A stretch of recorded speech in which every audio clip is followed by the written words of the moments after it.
नमस्कार दोस्तों, अघोर साधना में आप सबका स्वागत है। तो दोस्तों, जैसा भी कि आपको पता है, शिवरात्रि आने वाली है। तो आज मैं आपको बताऊंगा भगवान शिव साबर मंत्र साधना, जो कि दोस्तों एक चमत्कारी साधना है, जिसे करने से घर में सुख शांति, आपके कारोबार में तरक्की, अगर नौकरी में अड़चन आ रही है या किसी रोग से आप परेशान हैं, तो इन सारी चीज़ों से ये साधना आपको फायदा देने में सक्षम है। ठीक है दोस्तों, इसे करिए और भगवान शिव का आशीर्वाद प्राप्त करें ये साधना करके। तो दोस्तों, अब मैं ये साधना आपको बताने जा रहा हूँ। सबसे पहले तो दोस्तों, हिंदू धर्म में भगवान शिव को एक ऊंचा स्थान प्राप्त है। भगवान शिव को देवों के देव महादेव कहा जाता है और भगवान शिव को भोलेनाथ भी कहा जाता है। भोलेनाथ उनको इस करके कहा जाता है क्योंकि वह अति शीघ्र प्रसन्न होकर अपने भक्त की इच्छा की पूर्ण करते हैं। शाबर मंत्र द्वारा साधना भी देव पूजा का ही एक विधान है, जिसमें साबर मंत्रों के उच्चारण के माध्यम से एक बालक के रूप में अपने इष्ट देव को प्रसन्न किया जा सकता है। तो आज मैं आपको भगवान शिव को प्रसन्न करने के लिए एक सरल साबर मंत्र के विषय में जानकारी देने वाला हूं, जिसके माध्यम से आप अपनी सभी कष्टों से मुक्ति पा सकते हैं। और एक चीज मैं आपको बता दूं, जो कि साबर मंत्र है वो समय में सिद्ध होते हैं, इसलिए उन्हें सिद्ध करने की आवश्यकता नहीं होती। इनमें प्रबलता लाने हेतु इनका नियमित उच्चारण करना आवश्यक है। ठीक है, शाबर मंत्रों की सहायता से बड़ी समस्याओं का निवारण भी किया जा सकता है।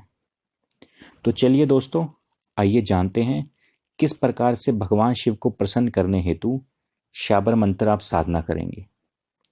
तो अब मैं आपको शिव साबर मंत्र बताने जा रहा हूं, जो कि आपको वीडियो के डिस्क्रिप्शन बॉक्स में भी नजर आ जाएगा और आपको स्क्रीन पे भी नजर आ जाएगा मंत्र।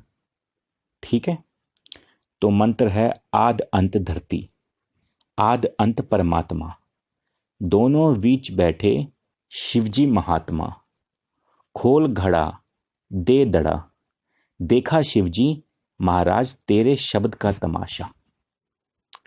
तो शिव शाबर मंत्र ये है, जो कि एक बार मैं मंत्र आपको दोबारा रिपीट कर रहा हूं।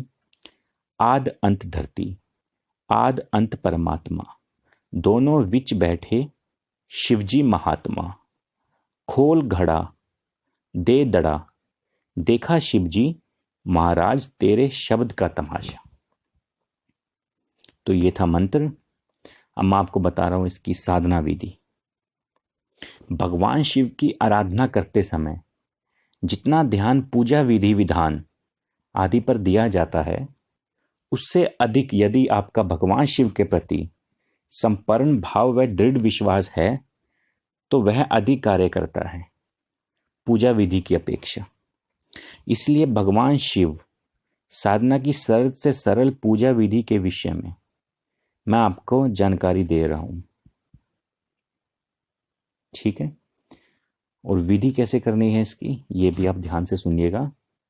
वह तो संपूर्ण वर्ष में आप किसी भी सोमवार के दिन इस साधना को शुरू कर सकते हैं। ठीक है, लेकिन सावन मास में इस साधना को करने से इसके चमत्कारिक परिणाम सामने आते हैं। पूर्व दिशा की तरफ एक चौकी की स्थापना करें, उस पर लाल कपड़ा बिछाकर भगवान शिव की प्रतिमा स्थापित करें, धूप व घी का दीपक जलाएं, मिट्टी का दिया, एक लोटे में जल भरकर रखें। जो लोटा होगा वो होगा तांबे का।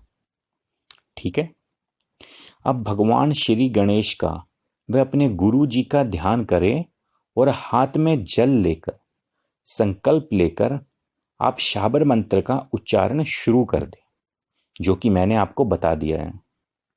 सबसे पहले तो दोस्तों मंत्र को अच्छी तरह याद कर लीजिएगा, ठीक है। और इस मंत्र का उच्चारण लगातार 1.25 घंटे आपको मंत्र का जाप करना है। अगर आप 1.25 घंटे करना चाहते हो तो आप 1.25 घंटे भी कर सकते हो, या आप अपने सामर्थ्य के अनुसार कर सकते हो तो वो भी है। अगर आप 1.25 घंटे से ज़्यादा भी करना चाहते हो तो वो भी, लेकिन जो आप पहले दिन करोगे वही आपने लगातार करनी है, ठीक है। मंत्रों के उच्चारण ये नहीं कि आज आपने इतना कर लिया तो कल आप उतना करोगे, नहीं, एक बराबर रखने हैं, ठीक है। माला या बिना माला के दोनों ही प्रकार से आप मंत्र जप कर सकते हैं, तो ये ज़रूरी नहीं है माला की कि माला ही आपको लेनी है। यदि आप माला के द्वारा मंत्र जाप करना चाहते हो तो रुद्राक्ष की माला का प्रयोग करें। रुद्राक्ष की माला संस्कारित और विधि विधान से होनी चाहिए, सबसे पहली चीज। फिर आप बोलोगे गुरुजी साधना नहीं हुई, कुछ फायदा नहीं हुआ, तो इंसान को सबसे पहले ये पता होना चाहिए कि जिस माला से हम जाप करना चाह रहे हैं वो माला ओरिजिनल और सिद्ध की हुई, पवित्र की हुई होनी चाहिए, तभी वो काम करती है, ठीक है। और एक बात का ध्यान रखें, इस शिव साधना को करते समय आप अपने भाव पूरी तरह से भगवान शिव को समर्पित रखें। पूर्ण विश्वास और दृढ़ संकल्प के साथ साधना करें। ये साधना लगातार 21 दिन तक करनी है। सॉरी दोस्तों, 21 दिन नहीं, 41 दिन तक करनी है आपको ये साधना, ठीक है। 41 दिन तक इस साधना को करना है। साधना काल के दौरान प्रतिदिन भगवान शिव के मंदिर जाकर शिवलिंग को रुद्र अभिषेक द्वारा पूजन भी करना है।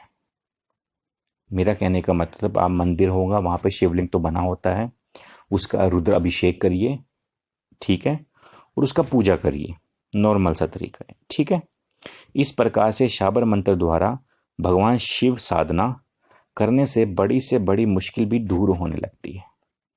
घर में सुख समृद्धि, व्यवसाय में उन्नति व नौकरी में अड़चन आ रही है, रोग से मुक्ति, वैवाहिक जीवन में कलह और शत्रु से छुटकारा, ये सभी कार्य ही सिद्ध होने लगते हैं अपने आप जब आप ये साधना करोगे। तो ये इतनी अच्छी और चमत्कारी साधना है, ठीक है। आप इस साधना को करिए और इस साधना का लाभ उठाइए। अगर आपको दोस्तों वीडियो अच्छी लगी हो तो वीडियो को लाइक कीजिए, वीडियो को शेयर कीजिए और मेरे चैनल अघोर साधना को सब्सक्राइब कीजिए, ठीक है। तो आप लोगों का बहुत बहुत धन्यवाद।